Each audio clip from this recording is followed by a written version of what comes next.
কিয়ামতের আগে মানুষের নৈতিকতার চরম পতন ঘটবে। তিনি বলেছেন, দ্বীনি জ্ঞান উঠিয়ে নেওয়া হবে এবং অজ্ঞতা বেড়ে যাবে। মানুষ দুনিয়ার জ্ঞানে হয়তো অনেক উন্নতি করবে, কিন্তু হালাল হারাম, ন্যায় অন্যায় এবং আল্লাহর পরিচয় সম্পর্কে তারা হয়ে যাবে চরম অজ্ঞ।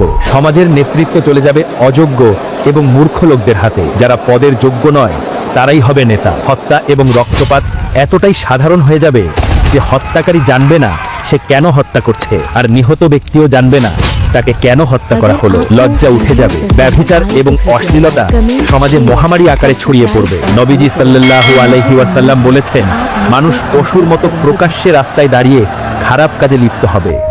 মানুষ তার বাবা মায়ের অবাধ্য হবে এবং স্ত্রীর কথা মতো চলবে। বন্ধুর সাথে ভালো ব্যবহার করবে, কিন্তু বাবার সাথে করবে দুর্ব্যবহার। সন্তান তার মায়ের জন্য কষ্টের কারণ হবে এবং মানুষ তার প্রতিবেশীর হক নষ্ট করবে।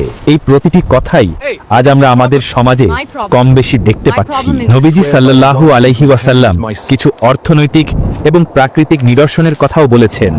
সুদ এবং হারাম উপার্জন এতটাই ছড়িয়ে পড়বে যে ব্যক্তি সরাসরি সুদ খাবে না, তার কাছেও সুদের প্রভাব কোনো না